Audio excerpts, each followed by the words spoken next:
En principal, Monsieur le chef du deuxième groupe d'opposition.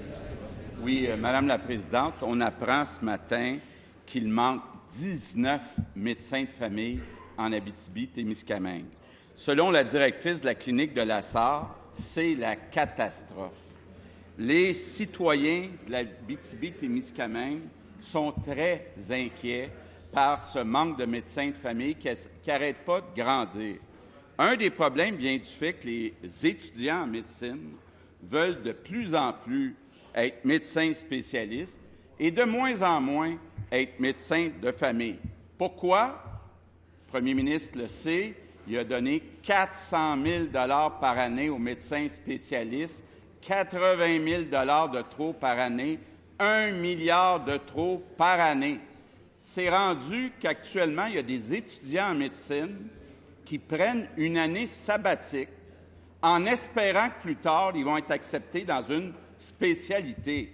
C'est rendu le jackpot si on peut aller dans une spécialité. Madame la Présidente, ma question est très claire.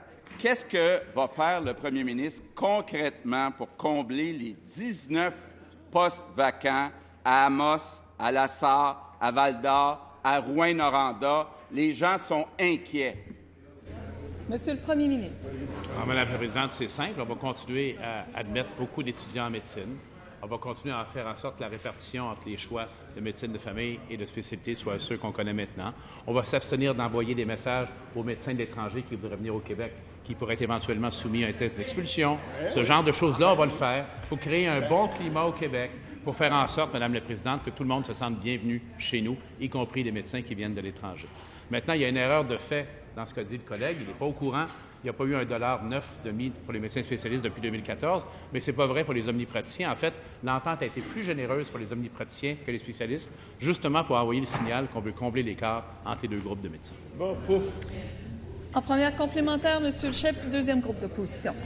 Le premier ministre sait très bien qu'actuellement, les médecins spécialistes du Québec gagnent plus qu'en Ontario, ce qui n'est pas le cas pour les médecins de famille. Est-ce qu'il peut comprendre que ça rend moins attrayant la profession de médecin de famille, puis ça crée un grand problème pour trouver des médecins de famille au Québec? Est-ce qu'il peut comprendre ça? Monsieur le premier ministre. Bien, je vais faire mon possible pour comprendre. Je vous donne ma parole, Madame la Présidente. Mais il faudrait aussi qu'ils comprennent qu'ils ne savent pas combien les médecins ontariens gagnent cette année. Parce qu'ils sont en négociation rétroactive depuis 2014 et qu'il va y avoir un arbitrage exécutoire qui va couvrir ces années-là depuis 2014. Je vais répéter ce que je lui ai dit plusieurs fois. Il dit qu'il veut déchirer l'entente. Il parle d'1 milliard de dollars. Bien, moi, j'ai hâte de voir son cadre financier et le risque financier qu'il va y inscrire parce qu'il faut qu'il inscrive ce risque financier-là. En deuxième complémentaire, Monsieur le chef du deuxième groupe d'opposition. Monsieur le Président, Madame la Présidente, le premier ministre nous dit peut-être que le nouveau gouvernement de l'Ontario va augmenter le salaire des médecins spécialistes. Peut-être que oui, peut-être que non. Pourquoi a-t-il mis en place une clause cadenas? Est-ce qu'il peut l'admettre, là, que peu importe les résultats de l'étude, on ne pourra pas réduire les salaires jusqu'en 2023? Pourquoi une clause cadenas jusqu'en 2023 pour ses amis spécialistes? Monsieur le premier ministre. Vous remarquez, là, on est à la limite de l'insulte, là, mais je n'en prendrai pas ça.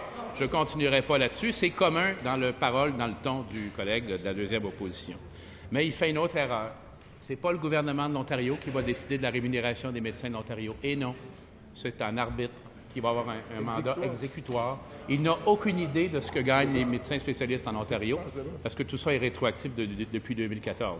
Il est prêt, Madame la Présidente, à mettre en jeu, à risque, des centaines, j'insiste, des centaines de millions de dollars, uniquement pour aller plus loin dans sa logique qui ne fonctionne pas depuis le début.